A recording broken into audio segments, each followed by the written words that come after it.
Hello tenth class. जैसे मैंने आपको पहले 4.2 के बाकी क्वेश्चंस करवाए थे, वैसे ही मैं आज आपको 4.2 का क्वेश्चन फिफ्थ करवाने जा रहा हूँ। क्वेश्चन फिफ्थ क्या क्वेश्चन है? The altitude of right triangle. अब राइट ट्रायंगल क्या होता है? राइट ट्रायंगल वो होता है जिसमें 90 डिग्री का एक एंगल होता है। तो राइट ट्रायंगल का जो एल्टीट्यूड है, एल्टीट्यूड मतलब कि हाइट, जो उसकी हाइट या परपेंडिकुलर है 7 सेंटीमीटर लेस, वो 7 कम है देन द बेस। किससे? बेस से, यानी बेस से 7 कम है उसकी हाइट। और जो उसका हाइपोटेन्यूज है इस 13, वो हाइपोटेन्यूज कितना है? 13। तो फाइंड द टू साइड्स। तो हाइपोटेन्यूज के अलावा जो बाकी दोनों साइड्स है वो आपको निकालना है। तो हम कैसे करेंगे? तो सबसे पहले क्वेश्चन फिफ्थ के लिए हमें एक राइट ट्रायंगल तो चाहिए एक राइट ट्रायंगल। राइट ट्रायंगल में क्या क्या इन्फॉर्मेशन है? इन्फॉर्मेशन है द एल्टीट्यूड। जो एल्टीट्यूड है राइट ट्रायंगल का 7 सेंटीमीटर लेस, 7 कम है, 7 सेंटीमीटर कम है। किससे? देन द बेस, बेस से। बेस से 7 कम है, तो सबसे पहले हम बेस को ही एक्सलेट करेंगे। तो लेट बेस ऑफ ट्रायंगल। तो बेस ऑफ ट्रायंगल कितना है? तो x। तो एल्टीट्यूड कितना है? एल्टीट्यूड उससे 7 कम है, तो ये x माइनस 7, 7 कम हो गया। देयरफॉर जो उसका एल्टीट्यूड है, एल्टीट्यूड उससे 7 कम है, तो ये 7 हमने कम कर दिया। और क्या बता रखा है? इफ़ द हाइपोटेन्यूज इज 13, और उसका हाइपोटेन्यूज कितना है? हाइपोटेन्यूज है 13, तो हाइपोटेन्यूज हो गया 13 सेंटीमीटर। ये हमें हाइपोटेन्यूज भी पता है। हाइपोटेन्यूज कितना पता है? 13 सेंटीमीटर। अब हमें इसका बेस हमने लेट किया, तो बेस लेट किया तो एल्टीट्यूड हो गया और हाइपोटेन्यूज। अब इस क्वेश्चन को सॉल्व करने के लिए हमें एक रूल पता होना चाहिए, पाइथागोरस, बाय पाइथागोरस। पाइथागोरस का रूल क्या होता है? पाइथागोरस का रूल होता है किसी राइट ट्रायंगल में ये लाइन हाइपोटेन्यूज होती है, ये परपेंडिकुलर और ये बेस। तो पाइथागोरस का रूल होता है हाइपोटेन्यूज का स्क्वायर, परपेंडिकुलर का स्क्वायर प्लस बेस का स्क्वायर। हिंदी में इसे कहते हैं कर्ण, इसे कहते हैं लंब और इसे कहते हैं आधार। तो हाइपोटेन्यूज का स्क्वायर, परपेंडिकुलर का और बेस का। तो हमारा हाइपोटेन्यूज क्या है? ये रहा हाइपोटेन्यूज। तो हमें सीधे पता है कि हाइपोटेन्यूज हमारा 13 है। परपेंडिकुलर कितना है? ये रहा परपेंडिकुलर, तो परपेंडिकुलर है x माइनस 7। ये हो गया हमारा परपेंडिकुलर। और बेस क्या है? बेस को हमने लेट किया हुआ है x, तो ये हो गया x। तो हाइपोटेन्यूज, परपेंडिकुलर और बेस, ये पाइथागोरस का रूल पता होना चाहिए। अब इनको सॉल्व करो तो 13 का स्क्वायर होता है 169। अब इस पे a minus B whole square का फॉर्मूला जैसे पिछले क्वेश्चन में भी लगा था, a minus B whole square. A minus B whole square का फॉर्मूला क्या होता है? A square plus B square minus 2ab। ये A minus B whole square का फॉर्मूला होता है, A square B square 2ab। इसी बेस पर ये A minus B whole square का फॉर्मूला हम क्या अप्लाई करेंगे? ए स्क्वायर प्लस बी स्क्वायर, ये ए ये बी, ए स्क्वायर बी स्क्वायर माइनस 2, ए की जगह एक्स और बी की जगह 7। तो ये हो गया A square B square 2ab। और उसके बाद प्लस ये एक्स स्क्वायर का x square.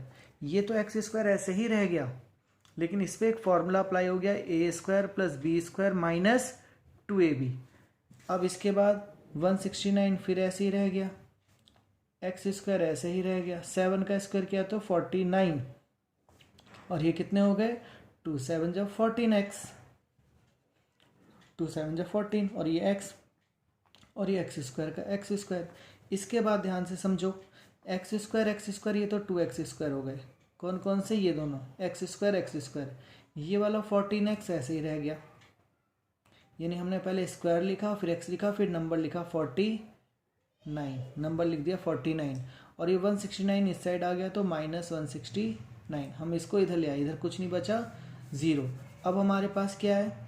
2x square, x वाला नंबर कौन सा है? 14x। और ये दोनों नंबर, तो plus minus minus, plus minus minus, 169 में से 49 चले गए तो 120, साइन किसका? बड़े नंबर का। और इक्वेशन का 0 हम इस साइड लिख देंगे। ये बन गई हमारी क्वाड्रेटिक इक्वेशन। अब इसमें पिछले क्वेश्चन की तरह क्या हो जाएगा? जैसे मैंने आपको पिछले क्वेश्चन की वीडियो में बताया था कि अगर सारे नंबर किसी से डिवाइड होते हैं तो हम उसे डिवाइड करके इक्वेशन को छोटा कर देंगे। तो सेम ये सारे नंबर दोबारा 2 से डिवाइड हो रहे हैं, तो यहाँ पर हम फिर लिखेंगे डिवाइड द इक्वेशन बाय 2। अब 2 से डिवाइड कर दो, इसको 2 से डिवाइड कर दिया तो एक्स स्क्वायर हो गया। इसको 2 से डिवाइड कर दिया तो 7x हो गया, इसको 2 से डिवाइड कर दिया तो 60। 2 से डिवाइड करने का मतलब होता है सबको हाफ कर दिया, इक्वल में 0। 2 से डिवाइड करना होता है हाफ। अब हमें इक्वेशन बना दी, ये बन गई क्वाड्रेटिक इक्वेशन और सिंपल क्वाड्रेटिक इक्वेशन। सिंपल क्यों? क्योंकि अभी और ज़्यादा डिवाइड नहीं हो सकती। अब हमें इसके फैक्टर करने हैं, तो फैक्टर में हमने यहाँ कुछ नहीं है तो 1 को मल्टीप्लाई किया 60 से तो 60, मल्टीप्लाई करने पे 60 और ये रहा माइनस, और हमें माइनस करने पे चाहिए 7। हमें 2 नंबर चाहिए जिनकी मल्टीप्लाई करें तो 60, माइनस करें तो 7। 2 नंबर सोचो जल्दी से, मल्टीप्लाई करें तो 60 और माइनस करें तो 7। गुड, आप सबने सोच लिया। वो नंबर हो गए 12 और 5, क्योंकि अगर हम 12 और 5 को मल्टीप्लाई करेंगे तो 60, 12 5 से 60, और अगर हम इसे माइनस करेंगे तो 7, 12 में से 5 गए 7।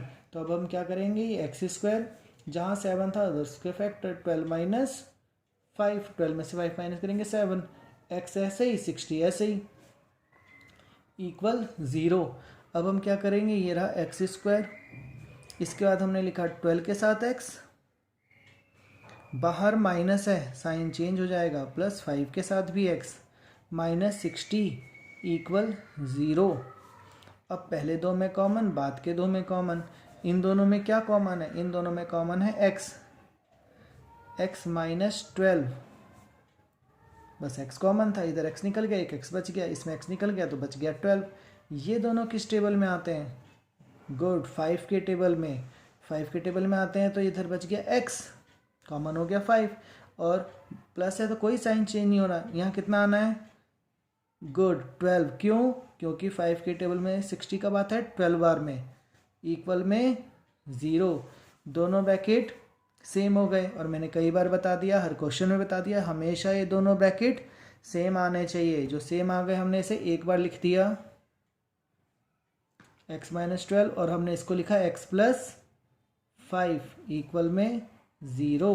अब दो ब्रैकेट आ गए, दोनों को 0 के इक्वल करेंगे। जो पहला ब्रैकेट था x माइनस 12, इसे भी 0 के इक्वल, और जो दूसरा ब्रैकेट था x प्लस 5, इसे भी 0 के इक्वल।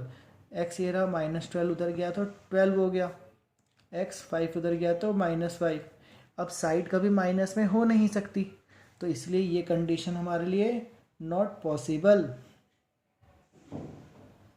देयरफॉर x की वैल्यू क्या आएगी, x की वैल्यू सिर्फ आएगी 12। अब x की वैल्यू 12 आ गई तो x हमने किसको लेट किया था, बेस को, इसका मतलब हमारे बेस की वैल्यू हो गई 12। देयरफॉर बेस, जो ट्राइंगल का बेस था वो था 12 सेंटीमीटर, और एल्टीट्यूड कितना हो गया, एल्टीट्यूड के लिए क्या बताया गया था, एल्टीट्यूड उससे 7 कम है, x माइनस 7, तो x की वैल्यू आई है 12, तो 12 माइनस 7, 12 में से 7 गए तो 5 सेंटीमीटर। ये आंसर हो गया हमारा कि ट्राइंगल का जो बेस था वो 12 था और उसका जो एल्टीट्यूड था वो 5 था। Note it.